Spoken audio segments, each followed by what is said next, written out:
EVO 2022 was about a month ago. While I'll admit to being a little salty that my favorite fighting game, Super Smash Bros. Melee, was nowhere to be seen, I still enjoy watching Street Fighter and other traditional fighting games be played at the highest level, so I tuned in to watch. Like many, I was most excited to learn more about Street Fighter 6. However, a completely different announcement about a game I've barely played was the biggest news of the event. Bridget was coming to Guilty Gear Strive. Now, I'll be honest, I didn't even know who Bridget was, but my interest was piqued when my friend Darkfry posted in a mutual Discord, Bridget uses she/her now! She's trans! Guilty Gear is the fucking GOAT! Woo! As a trans woman, I became excited to see what all the hubbub was about. I'll admit, I was smiling ear to ear when I watched the video of Bridget coming out as trans to the other characters of the game. It felt wholesome and understated, pretty close to how I felt about my own transition. It was almost enough to get me to start playing Guilty Gear Strive, but I resisted, primarily because I know how I get with multiplayer games. I'm not good at stopping, and with writing my dissertation, being a mom, and doing this YouTube thing, I don't have the time to drop multiple hours a day on a fighting game. Still, I can tell you, without ever having played her, that Bridget is my main. Damn, that even feels good to say out loud. Bridget is my main. So you can imagine it came as a little bit of a shock, well, not much because, transphobia, that some players were disappointed by Bridget's character development. So much so they started trying to erase it. Maybe they argue her trans identity was the result of poor translation or a company pandering to the woke crowd. They say it goes against her character's identity as established in other games. They falsely claim the Japanese version of the game is different. Most stupidly, they try to claim her coming out was actually the bad ending of her story arc. The only one I'll abide is that Bridget's transness is femboy erasure. Honestly, sorry for the L, femboys. In these attempts to preserve Bridget as something she isn't anymore, I sense a conservative impulse, a desire for things not to change. I'm not here to make the argument that Bridget is trans. She is. Instead of trying to convince you of her transness, I want to try to explain to you why Bridget being trans matters. Maybe, just maybe, if I explain why seeing trans characters in video games matters to me, it will make some of those people less bitter about having a trans woman in their video game. Maybe they'll even see why having people of color in Middle-earth is awesome, or why Black Ariel is amazing. Who am I kidding? I just want to talk about why representation is beautiful, because it is. Before we dive in though, I'm running a little charity drive on my channel and would love for you to join in. For the next month, or half month depending on when this video drops, YouTube is giving me an extra $5 whenever someone becomes a member of my channel, up to $500. They also gave me a pot sweetener bonus of $500 to just set up memberships. Instead of taking this money though, I'm going to give everything to charity, specifically the Milwaukee LGBTQ Community Center, because I want this money to go towards an organization that helps trans women of color in my community. There are more details in a community post I'm linking below. I've only set up one tier, which is $1. For that much, you can essentially give $6 to charity, and you can cancel your subscription right afterwards. Alright, let's talk about representation.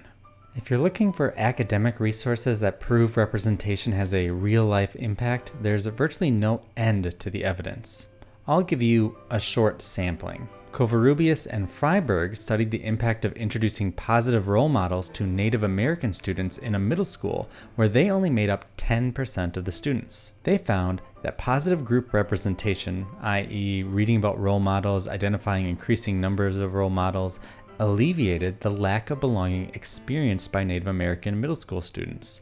Moreover, if a role model's ethnicity is not marked or ambiguous, then students do not identify this successful role model as self-relevant. What this means is people need representation specific to them, not just generally inspiring, or else the representation doesn't feel relevant. When we do have positive representation, we have a stronger sense of belonging in the world around us. Ertl, Lutenberger, and Pichter's research on gender and students in STEM fields found that gendered stereotypes corrupt women's self-concept, even when they succeed and get good grades in STEM subjects. They find it isn't enough to encourage girls to do STEM, we must show them that there is a place for them in STEM fields by dismantling stereotypes.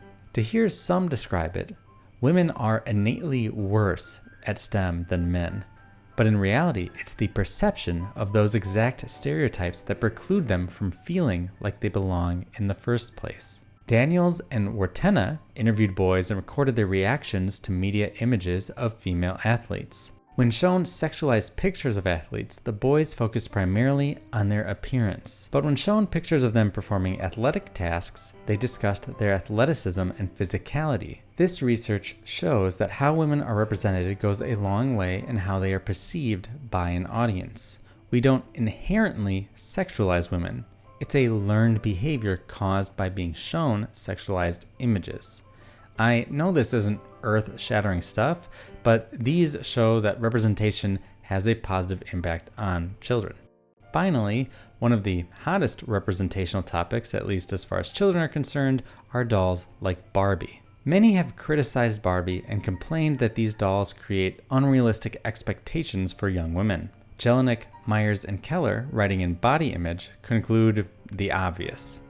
The current findings suggest that girls who play with thin dolls experience a desire for thinner body shapes, while girls who play with full-figure dolls select ideal body shapes more closely aligned with their actual shapes. So, despite Jordan Peterson's awful protests about inherently beautiful and ugly bodies, there's nothing innate about it. We gravitate towards the bodies we're shown, regardless of what they look like. The world, as it's represented to us by media, whether through role models, athletes, stereotypes, or dolls, impacts how we see ourselves, and in turn, what we believe we're capable of. We have barely scratched the surface of this research, and as you can see, I'm not making it up. This is probably enough on its own to show why representation matters, but let's try another avenue of argument. I want to talk to you about my journey with representation, why I never felt represented in media until I realized I was trans. When I was growing up, not only did I not experience any transgender representation, I didn't even know transgender people existed. Occasionally, I'd see characters coded as gay or lesbian, or talk about queer people with someone, but as I come from a very rural and very religious place, they were always spoken about in hushed tones. I do want to give my mom credit for always being openly supportive of queer people my whole life, but that wasn't enough amidst a sea of homophobia. Regardless, despite being white and told I was a boy, I didn't see any examples of me in any media. I loved TV shows and movies, but when friends and family would feel strong connections with a character because that character had similar experiences to them or looked like them, I didn't understand. I can recall appreciating TV characters for qualities they had, like Jean-Luc Picard's stoic exterior hiding an artistic sensibility, Ginger's writing talent and loyalty to her friends, or Courage the Cowardly Dog's resolve to save his loved ones despite his constant fear.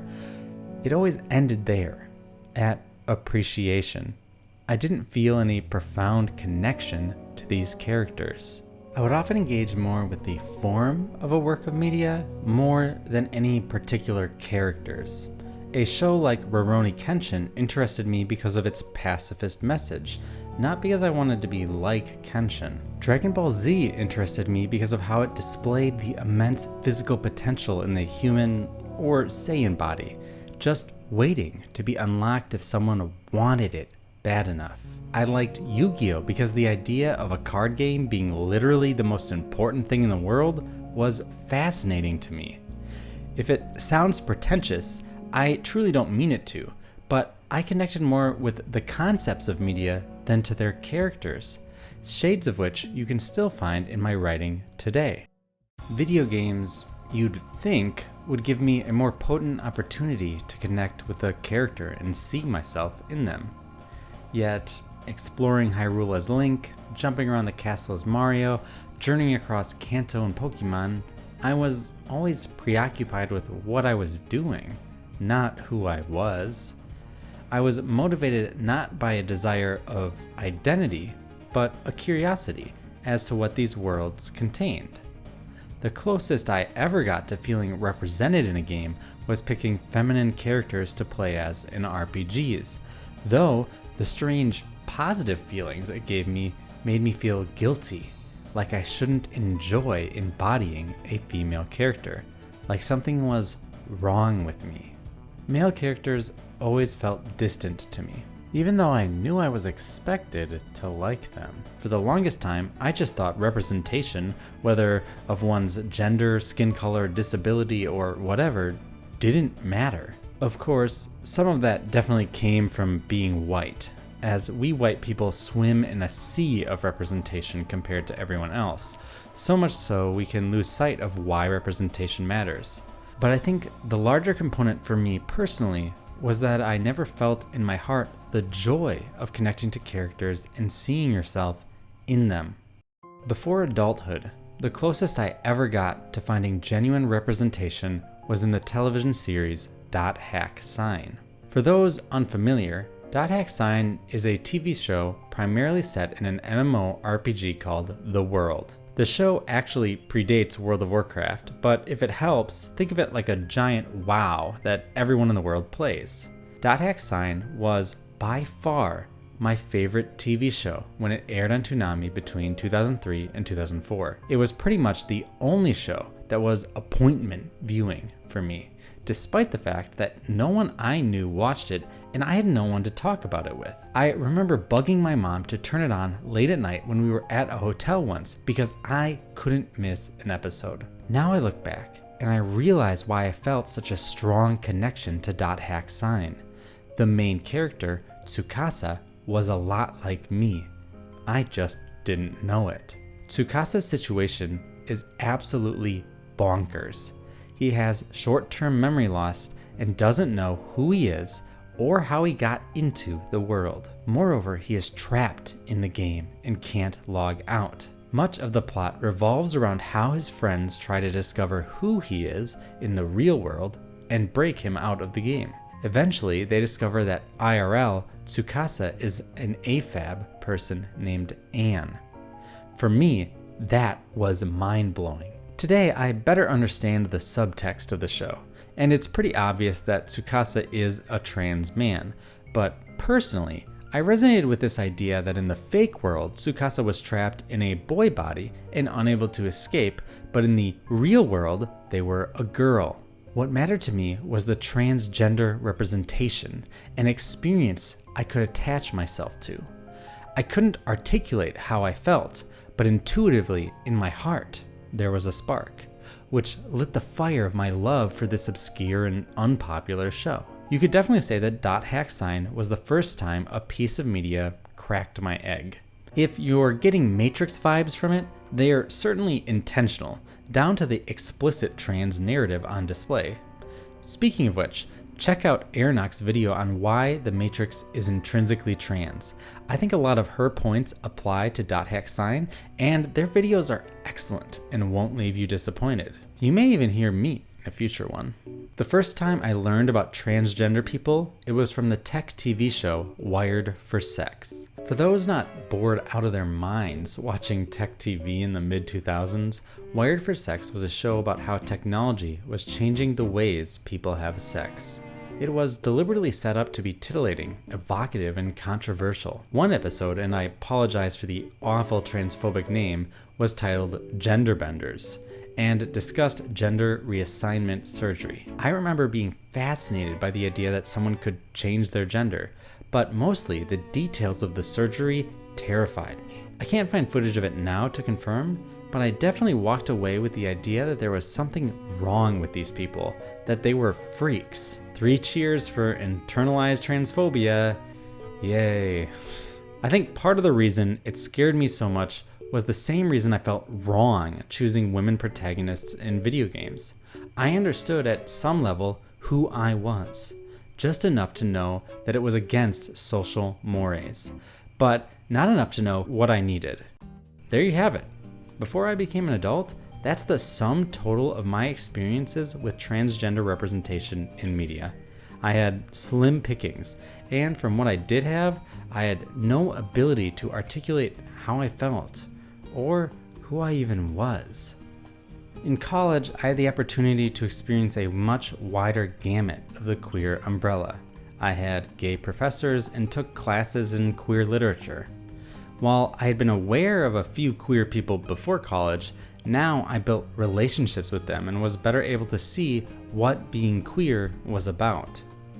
Transgender representation was mostly non-existent though. My classes on queer literature focused almost exclusively on gay and lesbian writers. I met one trans person in my 4 years at university, Tony. Tony was an activist for trans issues, and he visited my queer lit class to talk about being transgender. We also took a class, Philosophy of Art, together my senior year. While we were never particularly close, he and I got along well and had a lot of respect for each other. While he was open about being trans, and other people seemed to struggle with his identity from time to time, I never saw Tony as anything other than a man. He was so comfortable with who he was, way more than I was comfortable with myself. In hindsight, for some pretty obvious reasons. He was the first transgender person I ever knew, and looking back on the experience now, meeting him was the first time in my life I viewed being transgender as something normal people could be. A huge departure from seeing trans people as strange just a few years earlier. In that sense, he was a positive representation of transness for me. One representation wasn't enough to tear the wall down, but it did prove to be a useful stepping stone in my journey. As the years went on, my desire to play as female characters in video games grew dramatically. I still felt a lot of guilt around this, like I was doing something wrong when selecting girl characters, but eventually it reached the point where if I was making the character, I couldn't even imagine making a male-presenting person. That probably should have been a sign as to who I was, but it went right over my head.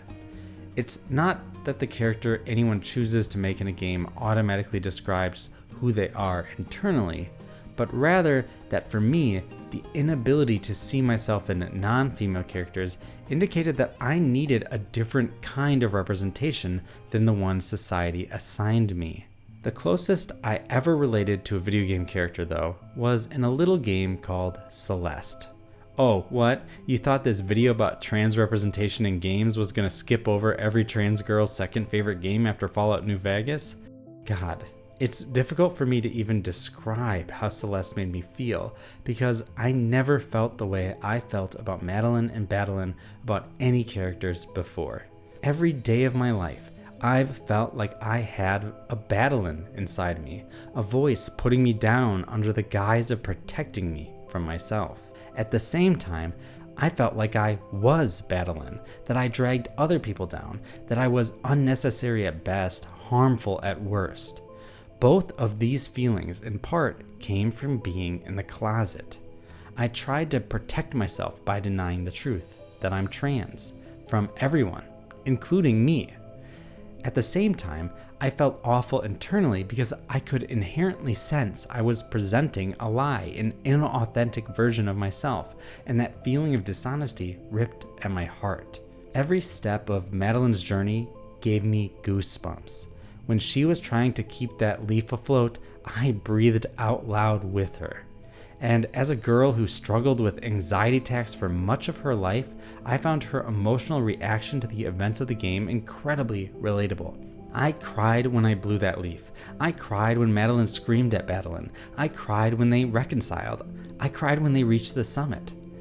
Before Celeste, I could count on one hand the number of media that made me cry.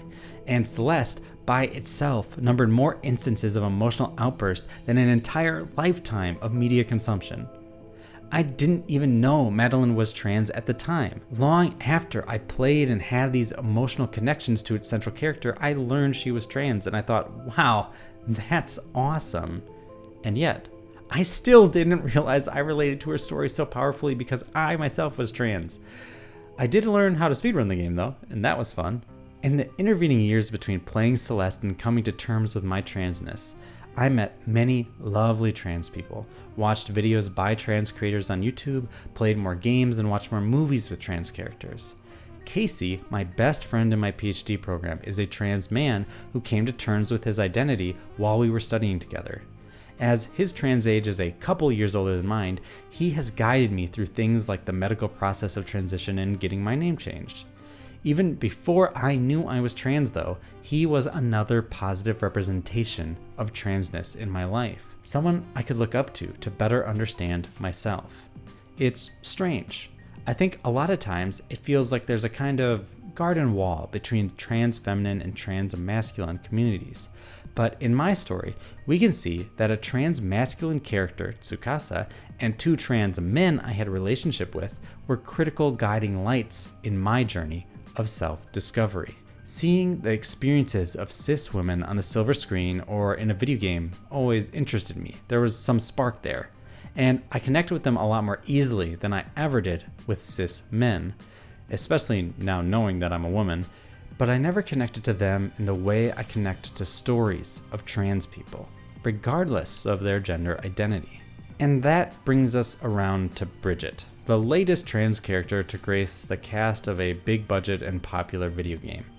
If you're a cis person, it might have been difficult for you to wrap your head around why that would be so important to me. But after hearing my long journey to realizing I'm trans, one constantly stifled by a lack of any representation in media, which often renders characters like me invisible or acted openly hostile toward them, I hope you can see why Bridget matters. Maybe some young girl will play through Bridget's story and see herself in that character, which will act as one more notch in the chain pulling her toward the realization that she's trans. Anyone can realize they're trans at any point in their life, but for many trans people, sooner is better. It took me 30 years to understand who I am. I'm content with how I found myself, but taking that long doesn't have to be the norm. We have precious few years on this earth, and while life is beautiful, it's way more beautiful when you're out and living as the person you know you are and not someone else's idea of who you should be. If life is beautiful, and I hold no truth as dearly as this, then it stands to reason that representation is beautiful, because more representation gives us the opportunity to love the world and love ourselves, to see and feel life's beauty. When we're stranded in the closet because of patriarchy's cruelty toward queer people, the world denies us the beauty of life. Representation offers us the chance to see the world differently. It gives us opportunities to discover who we are, to see ourselves in characters and learn from their journeys, and do that most important of human actions, feel our emotions. Until I realized I was trans, I was limited in how far my emotions could go. But now, like Tsukasa escaping the world at the end of Dot Hack Sign, or Madeline and Badeline working together to reach the summit, I'm free to experience myself, experience life, experience others in ways I never thought imaginable. And isn't that wonderful? I am Error, reminding you to check out the charity drive and give $1 if you can. Signing off.